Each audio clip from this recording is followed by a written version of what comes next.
Welcome back to another episode of Why It Works on What It Is. Today we're going to be breaking the typical format of this series by talking about two distinct creators which might initially appear as polar opposites, Lil Tay and Report of the Week, more commonly known as ReviewBra. Lil Tay is a 9-year-old self-appointed youngest flexer of the century. And as of recent, an Instagram and overall internet sensation. On the other hand, ReviewBra, star of his YouTube channel Report of the Week, is a wholesome, three-piece suit wearing food critic that's captured an audience with his modest and old-fashioned quirks. At this point, you're probably still wondering, what could these two people have in common? How could you group the beloved ReviewBra with a screaming 9-year-old clout star? Well, what their content shares is an overwhelming focus on personality. Essentially, ReviewBra and Lil Tay's internet personalities are the main reason for their success, and in turn, their actual content, whether it's flexing on haters or reviewing Wendy's new menu item, is incredibly reliant on their unique and enthralling personalities. This is what makes them both prime examples of personality-based content. Furthermore, it's important to acknowledge that these are just two examples within the large genre of personality-based content. We chose these two figures to show how diverse this type of content can be, and also to make a video on the popular topic of Lil Tay. As per convention on Why It Works, we're quite late to a trend. But other than that, we're also going to be breaking down this content into the tried and true sections of audio and visual design, personality, and effectiveness of the concept. However, this is going to come with a bit of a twist. Since we're going to be addressing two creators, we won't be going as in-depth on either of them as usual. Instead, we'll be tackling some of their similarities and differences. By doing this, we hope to show that these extremely different creators are far more similar than they might seem, but at the same time illustrate that their differences will play a role in their long-term success, and in the end, hopefully just give you a general idea of why personality-based content works. Starting off with the audio and visual design, the content created by these two figures actually has quite a few similarities. First off, there's not an enormous focus on quality.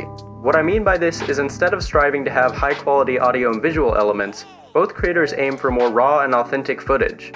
With Lil Tay, this takes its form in the shaky iPhone video depicting her flexing on all her broke haters, and with ReviewBra, this is present in the one-take shots of his reviews that often include his fumbles and breaking moments.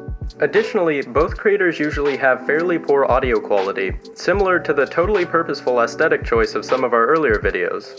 This shared lo-fi quality highlights the importance of personality in their content, as the viewer is easily able to look past it, out of sheer fascination with the personas. Also, in a way, this quality plays a role in building the authenticity of the content, making it easier to feel a semblance of connection to these personalities, as they seem more like regular people recording on their home devices. Another shared attribute is the constant inclusion of their faces within the shots. By consistently including their faces, the framing of these shots emphasizes the importance of their presence, again helping their personality become the focal point of their content. However, it's also in these camera techniques that we begin to see some of the first differences between their content. The first of these is the presence of camera movement. As already mentioned, Lil Tay's footage is quite shaky and usually includes a lot of movement, especially when she's filmed walking around houses she doesn't exactly own. These poorly captured moving shots seem to be derivative of the captured on tape style of content, which is consistently used by TMZ, reality television shows, and to a certain extent, viral videos on sites like World Star Hip Hop. By deliberately including this low-quality visual design, Lil Tay's videos seem more like captured moments, which contributes to her illusion of stardom, and overall just makes them seem less like something orchestrated by her parents. Combine this camera movement with shots of expensive items and high-energy flexing, something clearly taken from modern hip-hop culture, and you get an audio and visual design centered around creating the illusion of wealth and stardom, as well as making it feel like an authentic snippet of her crazy everyday existence. ReviewBra represents the flip side of this coin, with his videos normally being static shots of him in one location, usually with the humble backdrop of his home. These simple one-take shots seem to mirror his quiet and subdued manner and starkly contrast the energetic jumpiness and volume present in Lil Tay's diatribes. Another difference is the length, although this has a lot more to do with the mediums these creators release their content onto. Since Lil Tay is limited by the 1-minute video mark implemented by Instagram, she's forced to cram her antics into a short spiel. On the other hand, ReviewBra is able to use as much time as he needs, typically having his reviews exceed 10 minutes.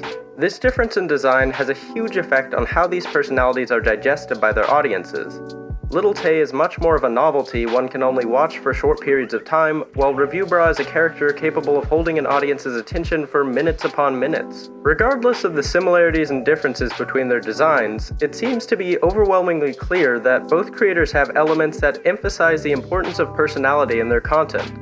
This acts as a good segue into what is likely the most important portion of this analysis, their actual personalities. First off, ReviewBra and Lil Tay are linked as extremely distinct personas which are out of the norm yet completely fascinating.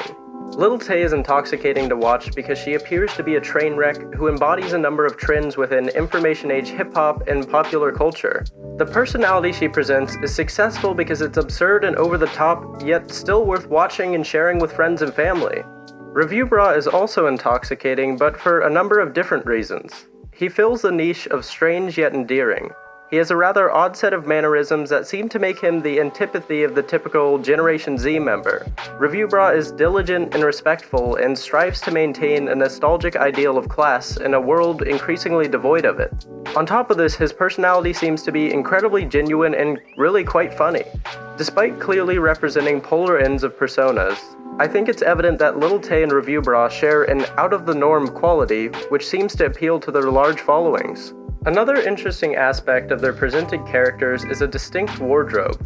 Now, I know there's certainly a difference between being dressed head to toe in Gucci, wearing Gucci from head to toe, and wearing a three-piece suit, but the idea I'm trying to get across is that these distinct attires aid in the establishment of their personas.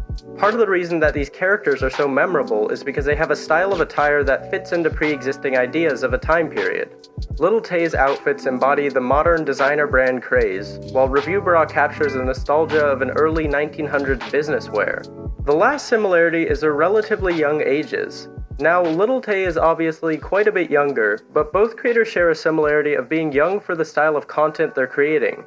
Most critics are much older than ReviewBra, who started releasing videos at the age of 12, and most people who use language like Lil Tay are not 9. Part of the appeal and novelty of these personas is that they're younger people emulating the norms of existing cultures, with ReviewBra resembling an old-timey newscaster, and Lil Tay trying to come off as an established rapper. Moving on to differences, I've already begun highlighting how these are two very distinct creators, but I want to emphasize how truly different their personalities are and how this will inevitably affect their relevancy.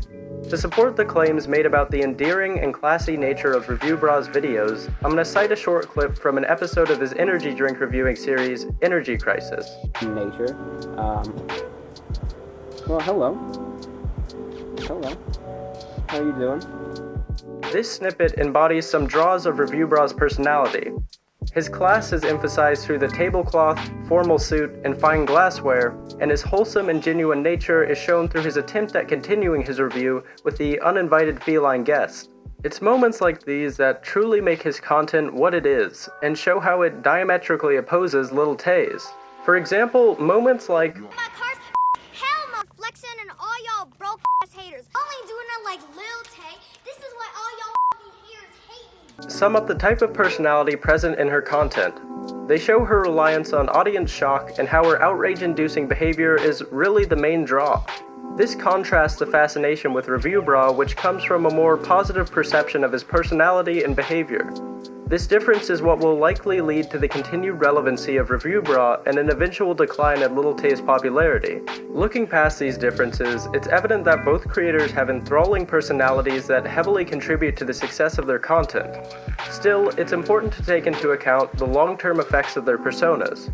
On that note, we can transition to the final section of this deconstruction, which is the similarities and differences between their employed concepts. Now, as previously said on numerous occasions in this video, both creators rely on two different kinds of personality-based content.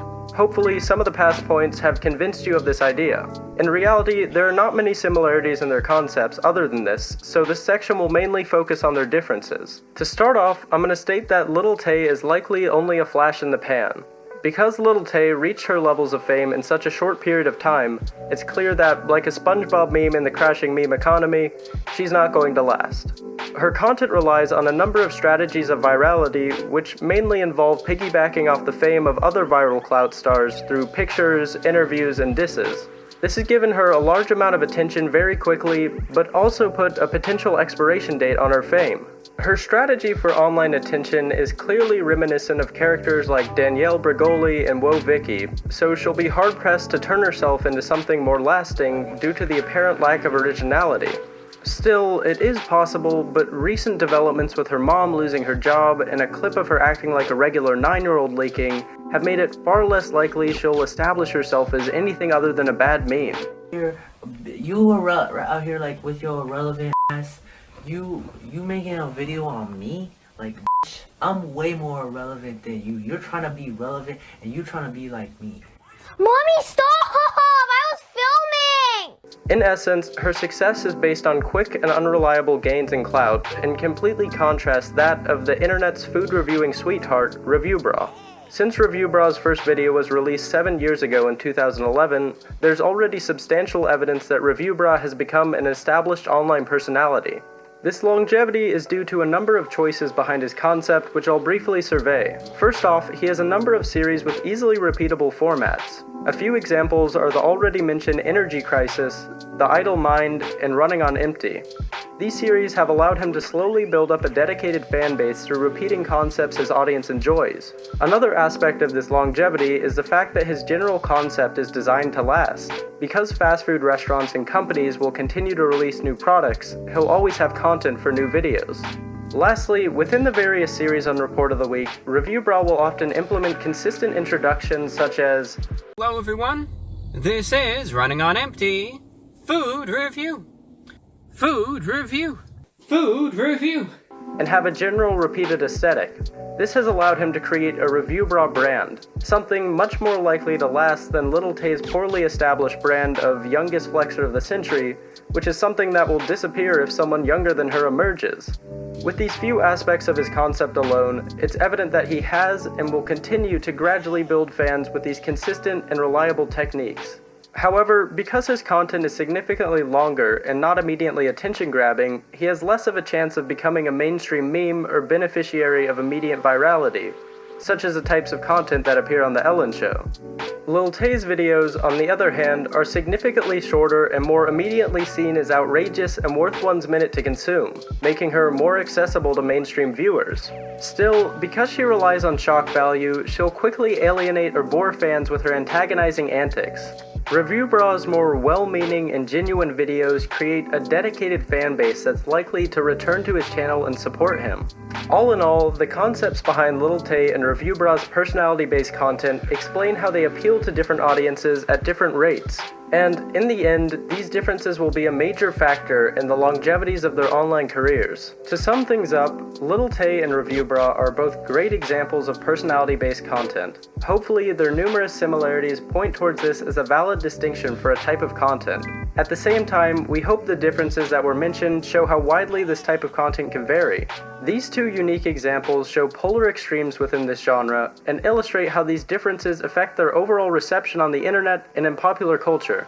Whether a creator with a steady and loyal fanbase or an outrageous, memeable, and fleeting persona, both provide valuable insight into why personality-based content works. We hope you enjoyed this episode of Why It Works on What It Is. Leave a comment if you can think of other creators that might fit into this genre, or if you thought we missed anything on our analysis of ReviewBra, Lil Tay, or personality-based content as a whole. As always, you can also suggest what you'd like us to analyze in the future in the comments below. If you like, subscribe, and follow our Instagram and Twitter, our parents will film us wearing three-piece suits while we trespass on property for clout. Thanks for watching!